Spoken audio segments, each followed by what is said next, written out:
Hi guys. I am in the middle of your math packet. This is math practice page 30. It would be one that you would run into on Tuesday if you were keeping up to schedule. So if you did this already, that's great. But I wanted to go through it with you because I know that we struggle with telling time, and then there are a few questions here that talk about elapsed time, time passing by. So I'm going to do this page with you, and if you already did it, I would say check your work, follow along with this video anyway, and make sure that you are doing everything like we need to be doing. So I'm hoping that I can keep everything on the screen here for you. So you're going to see my hands working on this. I've got my box set up with my phone on top. So let's see how this goes. So we start out with the first question that says, show a quarter to 6. Now, when we talk about quarters, we're talking about 4 parts of a whole thing. So if a clock could be divided into 4 equal parts, this would be 1/4, or 1 out of the 4 parts. This would be another, this would be another, this would be another. And we can call 1/4 a quarter. Quarter, quarter, quarter, quarter. Just like 4 quarters makes a dollar, a quarter would be one of those 4 parts. So if it's a quarter to 6, that means it's going to be 15 minutes before 6. So in thinking about what your clock would have to look like, your minute hand would have to come right out to the 9 here, because that would show that it's 15 minutes before the next hour. Now that's the long hand. Usually I do the shorthand first, but I'm just talking to you about the quarter to part. Now, quarter to 6 means it's actually 5:45. It's 45 minutes past 5. So that hour hand, the shorter hand, isn't going to be right at the 5 anymore like it would have been at 5 o'clock. It's moving pretty close to the 6, because in 15 more minutes it will be 6. So when I draw that hour hand, I would draw it looking pretty close to the 6 o'clock hour. I probably should have even drawn it a little closer than that. But this is 5:45, which is the same as a quarter to 6. So I hope that makes sense to you. All right. Now I'm going to go across to 1B, and it says show the time 2 hours and 15 minutes later. Okay, so that means if we are at a quarter to 6, that's 5:45.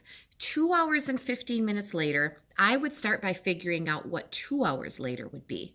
If it was 5:45, 2 hours later would be 7:45. Okay, that would be 2 whole hours. Now, 7:45 isn't the answer though, because we have to go 2 hours and 15 minutes later. So instead of 7:45, we have to add 15 more minutes to that.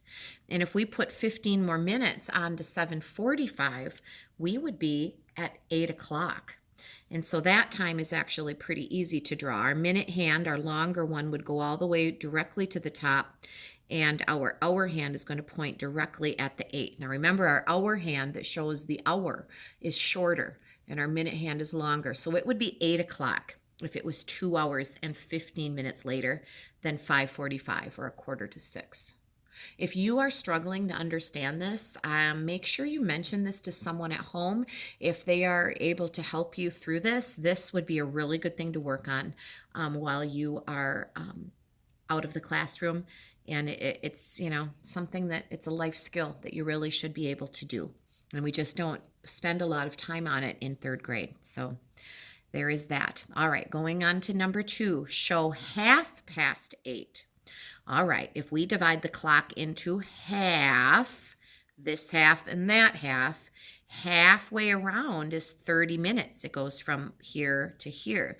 So if it is 8:30, that minute hand is going to be pointing right toward the bottom at the 6. And 8:30 means it was 8 o'clock and now it's half past. That means it's 8:30, or 30 minutes after 8. So instead of making that hour hand go right at the 8, I'm going to have it go halfway between the 8 and the 9. So I'm going to angle that hour hand, that shorter hand, halfway between the 8 and 9. So that time is 8:30. which is another way of saying 8:30. So it was 8 o'clock, then half past the hour would be 8:30.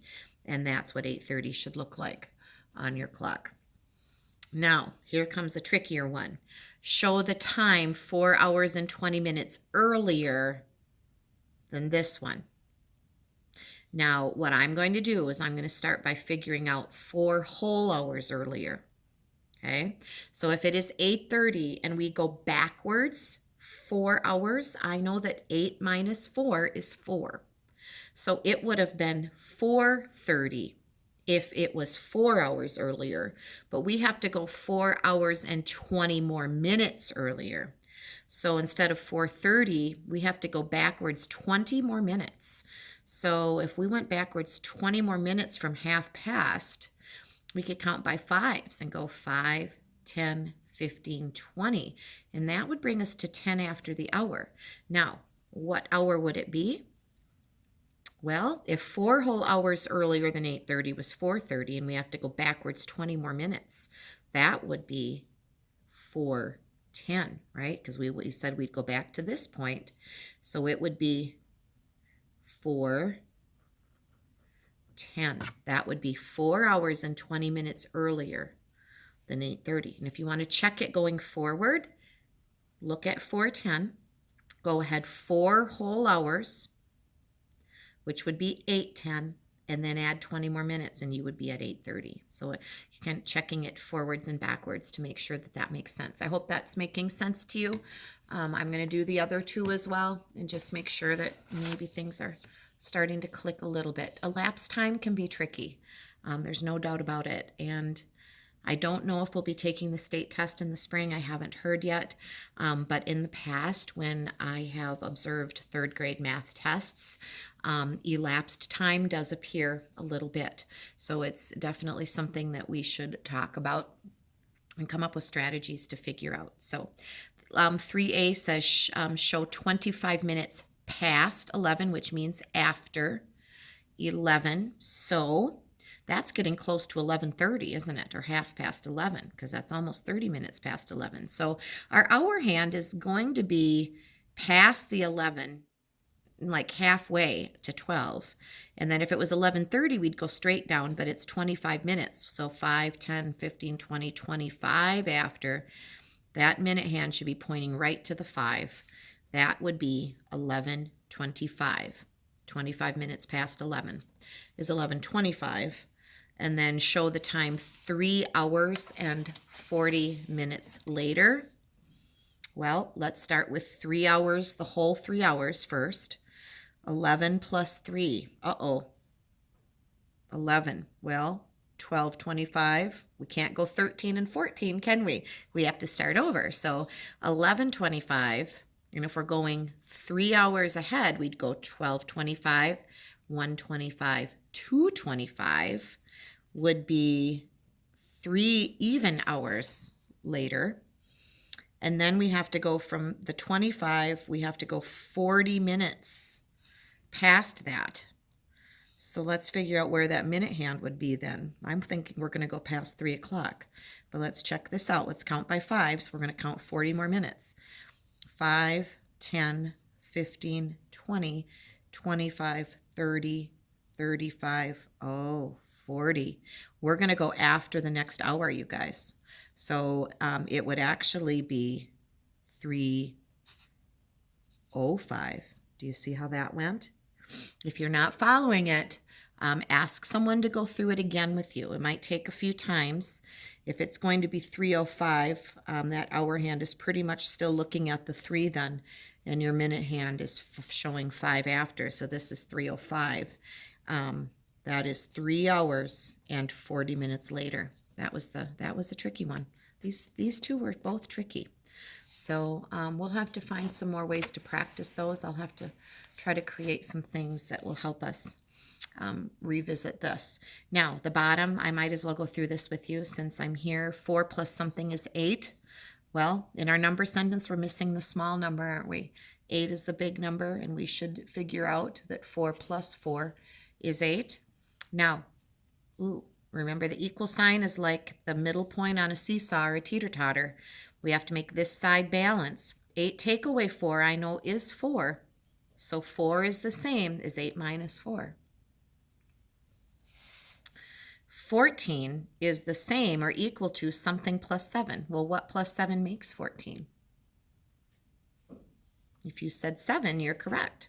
So again, we've talked about this. We can put the equal sign at the end and say 7 plus 7 equals 14, or we can say 14 equals 7 plus 7. Because remember, we're balancing the teeter-totter. 14 on this side, we need 14 on this side. And finally, looks like we're dealing with a number family. 14 take away something is 7. Well, if we know that 7 plus 7 is 14, then 14 take away 7 would be 7. So there you have it. Most of the math that I gave you is pretty easy practice. This one did have a little bit of trickiness, so that's why I'm spending some time going over it with you. Let me know if you're opening these videos and if they're helpful to you. I think this one in particular probably could be a good help to you. You can watch it again if you want to. Watch it as many times as you want. Just go back and click on that link again. So thanks for tuning in. Have a great day.